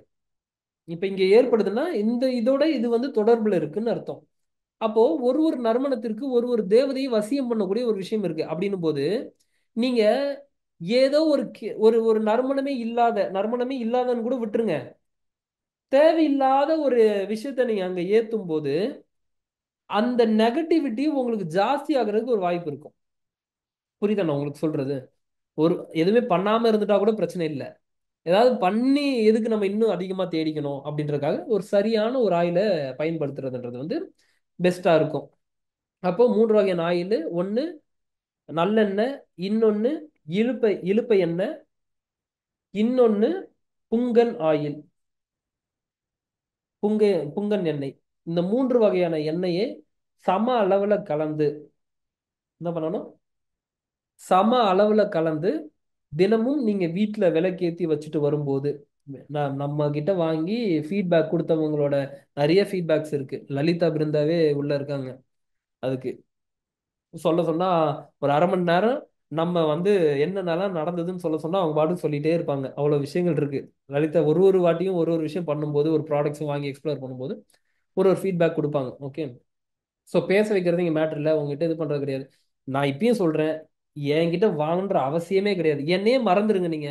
நான் சொல்றதை மட்டும் ஞாபகம் வச்சுக்கோங்க. எண்ணெயில விளக்கு போடணும், அவ்வளவுதான். அதை மட்டும் ஞாபகம் வச்சுங்க. திருமாறன் கிட்ட வாங்கணும், அழைக்கிறோம், அதெல்லாம் கிடையவே கிடையாது. வெளியே கிடைக்குதா போய் தாராளமா வாங்கிக்கோங்க. ஆனா சரியானதாகன்னு பார்த்து வாங்கிக்கோங்க. ஏன்னா சரியானதுல இருக்கும்போது தான். எதுக்கு இதை நான் ஏத்த சொல்றேன் முதல்ல உங்களுக்கு? எதுக்கு இதை நான் உங்களை ஏத்த சொல்றேன்? ஒரு விஷயத்தை கிரியேட் பண்றதுக்காக தான் ஏத்த சொல்றேன். ஆமாவா இல்லையா? அப்ப அந்த விஷயமே அங்க நடக்கலைன்னா நான் எதுக்கு இதை பண்ணணும்? நான் எதுக்குங்க இதை நான் பண்ணணும்? அதுக்கு அவசியமே இல்லைல்ல. அப்ப என்னன்னா, இந்த 3 வகையான எண்ணெயை கலந்து ஏத்தும் போது வீட்டுல இருக்கக்கூடிய நெகட்டிவிட்டி ரிமூவ் ஆகி பாசிட்டிவிட்டியை கிரியேட் பண்ணும். என்ன பண்ணும்? நெகட்டிவிட்டியை ரிமூவ் பண்ணி பாசிட்டிவிட்டியை கிரியேட் பண்ணும். அந்த பாசிட்டிவிட்டியை ஆட்டோமேட்டிக்கா கிரியேட் பண்ணும்போது குடும்பத்துக்குள்ள சச்சரவுகள் இருந்தாலும் சரி, இல்ல குடும்பத்துக்குள்ள ஒரு மாதிரி என்னடா ஒரு மாதிரியே இருக்குது, பிரச்சனையாவே இருக்குது, ஒரு முன்னேற்றமே இல்லையே அப்படின்னு கூடிய விஷயமாக இருந்தாலும் சரி, இது எல்லாமே நீங்கும். இது எல்லாமே என்ன ஆகும்? ஈஸியா நீங்கும். அப்ப என்ன பண்ணணும்? இந்த நான் சொன்ன விஷயங்கள் எல்லாத்தையும் கடைபிடிச்சிட்டே வரணும். இந்த ஆயில்ல விளக்கு போடுங்க, தினமும் விளக்கு போடுங்க. கேண்டில் ஏற்றி வைக்கிறது வேண்டாம். இன்னைக்கு கூட நான் ஒரு விஷயம் சொல்லியிருப்பேன். நீங்க எத்தனை பேர் பக்கத்துல விளக்கு ஏற்றி வச்சிருக்கீங்கன்னு எனக்கு தெரியாது. கேண்டில் ஏற்ற வேண்டாம், பக்கத்துல இருக்கக்கூடிய எண்ணெய் ஊத்தி நீங்க விளக்கு ஏத்துங்க அப்படின்னு சொல்லி கரெக்டா? எத்தனை பேர் பண்ணீங்கன்னு தெரியாது. அந்த மாதிரி தர்பைப்புல் பாயில உட்காந்துக்குங்க அப்படின்னு சொன்னேன். ஸோ தினமும் சிறப்பு. பரவாயில்ல, ராஜ்குமார் பக்கத்துல இருக்கிறத எடுத்து காமிச்சிட்டாரு. ஓகே. எவ்வளவு நேரம் எரிய விடணும் அப்படின்னா, ஓகே, லலிதா பிருந்தா திதி தேவதை போட்டோக்கு முன்னாடி வச்சு ஓகே ஏத்திருக்கீங்க, ரொம்ப சந்தோஷம். ஸோ இது எவ்வளவு நேரம் எரியணும் அப்படின்னா, ஃபுல்லா எரிஞ்சுக்கிட்டே இருந்தாலும் சூப்பர். ஃபுல்லா டெய்லி எரிஞ்சுக்கிட்டே இருக்கிற அளவுக்கான எனக்கு வசதி இருந்ததுன்னா பண்ணுங்க. இல்லைங்க அவ்வளோலாம் எனக்கு வசதி இல்லை அப்படின்னா 2 வேளை பண்ணுங்க. இல்லைங்க எனக்கு அவ்வளோ வசதி இல்லை அப்படின்னா காலையில கொஞ்ச நேரம், அதுக்காக சாயந்தரம் கொஞ்ச நேரம், இப்படி ஏத்திக்கலாம். ஓகே, இது ஒரு விஷயம். அப்பப்போ வீட்டுல சாம்பிராணி போடுங்க. மற்றவனுக்கு தான் நம்ம சாம்பிராணி போட்டுட்டு இருக்கிறோம். வீட்டுல கொஞ்சம் சாம்பிராணி போடுங்க. மூல முடுக்குல எல்லாம் சாம்பிராணி இருக்கணும். ஏன் தெரியுமா? ஏன் இந்த கொரோனா பீரியட்ல மட்டும் சாம்பிராணியை ஃபுல்லா தூவிட்டு இருந்தோம். எத்தனை பேர் அதுலயும் பண்ணீங்கன்னு தெரியாது. அது வந்து கிருமிய வீட்டுல இருக்கக்கூடிய அந்த கிருமியை வந்து அழிக்கும். என்ன பண்ணும் இந்த சாம்பிராணி? இந்த சாம்பிராணிலே ஆக்சுவலி மேட்ரு இருக்கு. அதுல ஏகப்பட்ட மேட்ரு இருக்கு. நிறைய என்னென்னலாம் கலக்கணும்ன்றது இருக்கு. சாம்பிராணிலே ஏகப்பட்ட விஷயங்கள் இருக்கு. அதெல்லாம் கலந்து நீங்க பண்ணும்போது தான் அந்த சாம்பிராணி இன்னும் வேற லெவல்ல வேலை செய்யும். சரி, நான் அதுக்குள்ளெல்லாம் போல. சரிங்களா? நான் என்னன்னா உங்களை ரொம்ப குழப்புற மாதிரி எடுக்கூடாது. அதனால சாம்பிராணி போடுங்க வீட்டுல. அப்பப்போ சாம்பிராணி போடுங்க. இதெல்லாம் பண்ண ஏன் சொல்றேன்னா, இதெல்லாம் நீங்க பண்ணும்போது ஆட்டோமேட்டிக்கா வீடு வந்து அந்த ஒரு டிவைன் ஃபீல் உங்களுக்கு கொடுக்கும். சில வீட்டுக்குள்ள எல்லாம் போன உடனே ஒரு மாதிரி கஷ்டமா இருக்கும், போய் உட்காரவே தோணாது. பார்த்துருக்கீங்களா? ஒரு மாதிரி அஹ், போன உடனே வெளியே வர தோணும். ஒரு மாதிரி மூச்சு அடைக்கிற மாதிரி இருக்கும். ஒரு மாதிரி அங்க போய் ஏதாவது ஒரு 2 மணி நேரம் டைம் ஸ்பெண்ட் பண்ணலான்னு போவோம். உள்ள நுழைஞ்சு ஒரு 10 நிமிஷம் 1/4 மணி நேரம் கூட உட்கார முடியாது. இது எல்லாமே வந்து அங்க அந்த நெகட்டிவிட்டி அதிகமா இருக்கிறதுனால ஏற்படக்கூடிய ஒரு விஷயம். அப்போ இந்த விஷயத்த எல்லாத்தையும் நீங்க பண்ண பண்ண பண்ண பண்ண பண்ண காற்றோட்டம் வீட்டுல இருக்கணும்.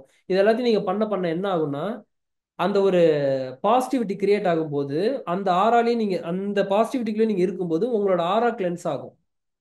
அப்போ உங்களோட ஆறா கிளென்ஸ் ஆகும்போது உங்க அருகாமையில யாருன்னா வராங்களோ அவங்க எல்லாரும் கிளென்ஸ் ஆவாங்க.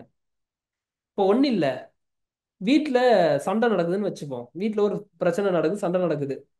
நீங்க பாட்டுக்கு ஒரு ஒரு ஒரு நல்ல ஒரு டிவைன் ஃபீல்ல அழகா ஒரு விளக்கேத்தி வச்சுட்டு ஒரு வார்ம் லைட்டு, ஒரு மாதிரி ஓம்ன்ற அந்த ஒரு சத்தம், இல்ல ஏதோ ஒரு அழகான ஒரு பாடல் சும்மா ப்ளே பண்ணி விட்டு பாருங்க. அப்படியே அமைதியாயிடும், அப்படியே டவுன் ஆயிடும். அவரோட கோபம், யாருக்கு சண்டை போறீங்களோ அவங்களோட கோபம் வருமா வராதா? எப்படி இது கிரியேட் பண்ணுது? எப்படிங்க கிரியேட் பண்ணுது? எனக்கெல்லாம் ஃபர்ஸ்ட் ஏதாவது வந்து ஒரு மனசு கஷ்டமா இருக்கு அப்படின்னா ஐயப்பன் சாங் போட்டு விடுவேன். இல்லை எனக்கு அந்த டைம்ல என்ன போடணும்னு தோணுதோ அந்த மாதிரி போட்டு விடுவேன். போடும்போது அப்படியே டோட்டலா நம்மளை அங்கிருந்து வேற மாதிரியான இடத்துக்கு ஷிஃப்ட் பண்ணும். அப்ப இது எப்படி கிரியேட் பண்ணுதுன்னா, இந்த ஒரு விஷயம் ஆட்டோமேட்டிக்கா அங்க ஒரு பாசிட்டிவான ஒரு வைபை கிரியேட் பண்ணுது. அப்ப எப்பயுமே அந்த ஒரு விஷயத்த நம்ம கிரியேட் பண்ணி வச்சிருக்கும் போது நம்ம வீட்டுக்குள்ள வந்து போறவங்க கோயிலுக்குள்ள வந்து போற மாதிரி. ஏங்க நம்ம வீட்டுக்குள்ள வந்து போறவங்க, அது எவ்வளவு பெரிய விஷயம் தெரியுமா நீங்க பண்றது? உங்க வீட்டுக்குள்ள வந்து போனா கோயிலுக்குள்ள வந்து போற மாதிரியான ஒரு விஷயம் ஒருத்தனுக்கு நடக்குதுன்னா எவ்வளவு பெரிய ஒரு மேட்டர் நீங்க பண்ணி வச்சிருக்கீங்க. அப்போ அந்த கோயிலுக்குள்ளேயே நீங்க இருக்கீங்கன்னா பாடி உங்களோட ஆறா கிளென்ஸ் ஆகிக்கிட்டே இருக்கும், உங்களோட கர்மங்கள் அழிஞ்சுக்கிட்டே இருக்கும், தேவையில்லாத சிந்தனைகள் தோணாது, மற்றவனை அழிக்கணுன்ற எண்ணம் உருவாகாது, தர்மத்தின் படி இருக்கணும்னு தோணும். இது எல்லாமே இங்க டச் பண்ணா அங்கதான் போய் நிற்கும். நீங்க இங்க டச் பண்ணீங்கன்னா அது அங்கதான் போய் நிற்கும் கடைசியில. அப்ப இது எல்லாத்தையுமே நீங்க கிரியேட் பண்ணணும். கிரியேட் பண்ணதான் உங்களுக்கு அந்த மாதிரியான விஷயங்கள் அமையும். எந்த மாதிரியான விஷயங்கள்ல என்னெல்லாம் உங்களுக்கு பிரச்சனையில இருக்கோ அது எல்லாமே போய் ஒரு பாசிட்டிவான ஒரு விஷயங்கள் உங்களுக்கு அமையும். பண்ணலாம் தானே? சிம்பிளான விஷயங்கள் தானே உங்களுக்கு சொல்லியிருக்கேன். பெரிய பெரிய மேட்டரா சொல்லியிருக்கேன். எல்லாம் நீங்க அன்றாடம் பண்ணக்கூடிய ஈஸியா 5 நிமிஷத்துல முடிக்கக்கூடிய ஒரு வேலையா தான் சொல்லியிருக்கேன். பண்ணலாமா? சரி, சூப்பர். நெக்ஸ்ட், இந்த மனம் சரியாக இருந்தா நல்ல முறையில ஒரு இயக்கத்துல நம்ம கொண்டு போக முடியும்னு நான் சொல்லி சொன்னேன் இல்லையா? அப்போ இந்த மனம் நன்றாக இருப்பதற்கு முதல்ல நான் மனதை அமைதிப்படுத்துவதற்கு எனக்கு ஒரு விஷயம் தேவைப்படுது. அதுக்கு பேர் என்ன பண்ணலாம் அப்படின்னா, அதுக்கு என்ன பண்ணலாம் அப்படின்னா மெடிடேஷன், தியானம் சொல்லி சொல்லுவோம் இல்லையா? இந்த தியானம் நீங்க தினமும் செய்து கொண்டே வரும்போது, அதனாலதான் நான் எப்பயுமே என்ன சொல்றதுன்னா, இப்போ கொஞ்சம் ஃப்ரீ மெடிடேஷன் செஷன் நம்மளோட வெப்சைட் கொஞ்சம் ரெடி ஆயிட்டு இருக்கு. அதுக்கப்புறம் ஃப்ரீ மெடிடேஷன் செஷன் போகும். ஆல்ரெடி பல மாசமா ஃப்ரீ மெடிடேஷன் செஷன் காலையில காலையில போயிட்டு இருந்தது. அதுக்கப்புறம் நம்ம இப்போ ஸ்டாப் பண்ணியிருக்கோம். திரும்ப அதை வந்து ஸ்டார்ட் பண்ணுவோம், கூடிய விரைவில் ஸ்டார்ட் பண்ணுவோம். ஃப்ரீ மெடிடேஷன் செஷன் இருக்கும். நீங்க தாராளமா காலையில 2000 பேர் கலந்துட்டாலும் சரி, 3000 பேர் கலந்துட்டாலும் சரி, இல்லை 5000 பேர் கலந்துட்டாலும் சரி, எனக்கு ரொம்ப சந்தோஷம் தான். கலந்துக்குங்க, ஃப்ரீயா தானே போகுது, கலந்துங்க. ஃப்ரீயா கொடுத்தா வேல்யூ தெரிய மாட்டேதுன்னு நினைக்கிறேன். ஏன்னா அத்தனை பேர் ரிஜிஸ்டர் பண்ணி ஒரு கடத்துக்கு மேல வராமையே இருப்பாங்க. ஸோ நீங்க என்ன பண்ணணும்னா, உங்களை நீங்க வந்து வேல்யூ பண்ணி உங்களை நீங்க வந்து இன்னும் மெருகேற்றணும். உங்களை நீங்க மெருகேற்றணும். அந்த மெருகேற்றுறது எப்படி நடக்கும்? எப்படி நடக்கும்? உங்களை நீங்க மெருகேற்றுறது எப்படி நடக்கும்? எப்ப நீங்க டைம் உங்களுக்கு கொடுக்குறீங்களோ அப்பதான் நடக்கும். உங்களுக்கு நீங்க டைம் கொடுக்கலாம், இங்க நடக்கவே நடக்காது. நீங்க என்னதான் நீங்க குட்டிக்காரன் அடிச்சாலும் நடக்காது. நீங்க டிசிப்ளின்டா இருந்து உங்களுக்கான டைம் நீங்க ஒதுக்கி இருக்கீங்களா, நடக்கும். அப்ப என்ன பண்ணணும்? தியானம் செய்யணும். தியானம் எவ்வளவு நேரம் செய்யலாம்? எவ்வளவு நேரம் செய்யலாம்? அட்லீஸ்ட் பேர் மினிமம் ஒரு 20 மினிட்ஸ். இல்ல தம்பி, ஒரு 5 நிமிஷம். 5 நிமிஷத்துல உட்காந்து நீங்க சமணங்கால் போட்டு உட்காந்துட்டு எந்திரிக்கிறதுக்கே 5 நிமிஷம் ஆயிடும். 10 நிமிஷம், 10 நிமிஷத்துல நம்ம மனமே அடங்காது. கொஞ்சம் நீங்க ப்ராக்டிஸ் பண்ண பண்ண பண்ண எவ்வளவு நேரத்துல மனம் அடங்கும் அப்படின்னா ஒரு 20 நிமிஷம் டைம் எடுக்கும். 1/4 மணி நேரத்துக்கு மேல கால் மறுத்து போகும். அதுக்கு மேலதான் உங்களுக்கு அந்த மனமே அடங்கும். அப்போ அட்லீஸ்ட் ஒரு 20 மினிட்ஸ் ஆகுது. 20 மினிட்ஸ் அட்லீஸ்ட் சொல்றேன். ஆக்சுவலி 20 மினிட்ஸே ரொம்ப கம்மி தான். அட்லீஸ்ட் முழுக்க முழுக்க 20 மினிட்ஸ், 1/2 மணி நேரம், 1 மணி நேரம் தியானத்திலே உட்காந்தாலும் மீதி வேலையை நான் எப்படி பாக்குறதுன்னு நீங்க கேட்டீங்கன்னா, ஆக்சுவலி உட்காந்து பாருங்க. அது உங்களை எந்த வகையிலும் டிஸ்டர்ப் பண்ணாது. உங்களோட ஒர்க்குக்கும் இதுக்கும் எந்த வகையிலும் டிஸ்டர்பே ஆகாது. சாப்பிட்றதுக்கு எவ்வளவு நேரம் ஒதுக்குறோம்? ம் பேசிக்கிட்டே சாப்பிட்டா ஒரு 3/4 மணி நேரம், இல்லை 1/2 மணி நேரம் ஒதுக்குறோம். அதே தான் இதுக்கு ஒரு 20 20 நிமிஷம் டைம் ஸ்பெண்ட் பண்ண போறீங்க. அப்படி பண்ணீங்கன்னா வேற லெவல்ல இருக்கும். அப்போ இந்த கருமங்கள் அதன் வழியில தான் உங்களோட வாழ்க்கை நடக்குது. அப்ப அதை அழிக்கிறதுக்கு உண்டான விஷயங்களை தான் இப்ப நான் உங்களுக்கு நிறைய விஷயங்கள் நான் சொல்லியிருக்கேன். சரிங்களா? இந்த சந்திரனுக்கு உண்டான பரிகாரம்ல இருந்து எல்லாத்தையுமே சொல்லியிருக்கேன். அதை நீங்க பண்ண பண்ண பண்ண பண்ண ஆட்டோமேட்டிக்கா உங்களோட வாழ்க்கையில புதிய புதிய விஷயங்கள் உங்களோட வாழ்க்கையில நடக்க ஆரம்பிக்கும். சூப்பரா நடக்கும், வேற லெவல்ல நடக்கும். பல பேருக்கு பௌர்ணமி செஷன், நம்ம பௌர்ணமி கிளாஸ் எடுப்பது சித்ரா பௌர்ணமி கிளாஸ், பௌர்ணமி செஷன்ல இன்னும் நிறைய விஷயங்கள் நான் ஷேர் பண்ணியிருப்பேன். ஸோ அந்த பௌர்ணமி செஷன்ல பண்ணதுக்கு அப்புறம் அவங்களுக்கு நிறைய விஷயங்கள் அவங்களோட வாழ்க்கையில மாறி இருக்கு, ஏகப்பட்ட விஷயங்கள் மாறி இருக்கு. அதனால சொல்றதுல உங்களுக்கு எந்த சந்தேகமும் வேணாம். ஜஸ்ட் நீங்க அப்படியே அப்ளை பண்ணி பாருங்க. உங்களுக்கு எந்த மாதிரியான மாற்றங்கள் நிகழுது அப்படின்றத நீங்க ஆஃபீஸ் நம்பர் கான்டாக்ட் பண்ணி சொல்லுங்க. புரிஞ்சுதா? மாறணுமா மாறக்கூடாதா வாழ்க்கையில? ஆமா ஆமா ஆமா. அப்ப பண்ணிடுங்க, அவ்வளவுதான். சிம்பிள். ம். சித்ரா பௌர்ணமி அன்னைக்கு தான் பண்ணணுமா? எல்லா பௌர்ணமிக்கும் உட்காந்து பண்ணுங்க, தினமும் உட்காந்து பண்ணுங்க. பௌர்ணமி தினத்து அன்னைக்கு கொஞ்சம் கவனம் எடுத்து, டைம் எடுத்து நம்ம கான்சென்ட்ரேட் பண்ணி பண்ணலாம். கிளியர் தானே? இப்ப இந்த சொன்னதுல எதுவும் சந்தேகம் எதுவும் இருக்கா உங்களுக்கு? இல்ல இல்ல. இல்ல தம்பி, எனக்கு இந்த பிரச்சனை இருக்கு, அதுக்கு என்ன? அந்த மாதிரியான கேள்விகள்லாம் இருந்துச்சுன்னா ஆஃபீஸ் நம்பரை கான்டாக்ட் பண்ணி கேட்டுக்குங்க. ஓகே. ஜஸ்ட் சந்திரன் பலம் பெற்றால் என்ன நடக்கும்னு சொல்லி சொன்னேன். அப்ப ஏன் பௌர்ணமி அவ்வளோ ஒரு சிறப்பாக சொல்லப்படுதுன்னா இந்த சந்திரன் பலம் பெறுவதற்கு தான். அதனாலதான் சித்தர்கள் எல்லாருமே வந்து பௌர்ணமியை அடிப்படையாக வச்சு தியானம் செய்ய சொல்லி சொன்னாங்க. கிளியர் தானே? சரி. இப்போ ஒரு 11:37 மீண்டும் உங்களை வந்து 11:49 அந்த நேரத்துக்கு உங்களை சந்திக்கிறேன். அதுக்குள்ள என்ன பண்றீங்க அப்படின்னா, பக்கத்துல டம்ளர்ல ஒரு காப்பர் டம்ளர்ல தண்ணி எடுத்து வச்சுக்கோங்க. காப்பர் டம்ளர் இல்லைன்னா நார்மல் டம்ளர்ல தண்ணி எடுத்து வச்சுக்கோங்க. அதுக்கப்புறம் வந்து தர்பை பாய் கீழே விரிச்சு உட்கார்றாங்க, விரிச்சு உட்காந்துங்க. ஆரம்பத்துல நான் வந்து விளக்கு ஏத்தி வச்சுட்டு உட்காரல அப்படின்னா அட்லீஸ்ட் இப்ப விளக்கு ஏத்தி வச்சுட்டு உட்காந்துங்க. 3 வகையான எண்ணெய் தான் இல்லையே அப்படின்னீங்கன்னா இப்ப என்ன கையில விளக்கு போடுறதுக்கு எண்ணெய் இருக்கோ அந்த எண்ணெயை நீங்க போட்டுங்க. ஓகே. 11:49க்கு மீண்டும் சந்திக்கிறேன். எப்ப கண்ணை மூடுனீங்க?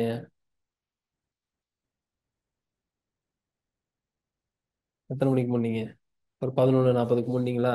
கிட்டத்தட்ட ஒரு 50 நிமிஷம் கண் மூடி உட்காந்துருக்கீங்க. 50 நிமிஷமா தெரிஞ்சுதா? மனம் அமைதி பெற்றால் நேரம் காலம் தெரியாது.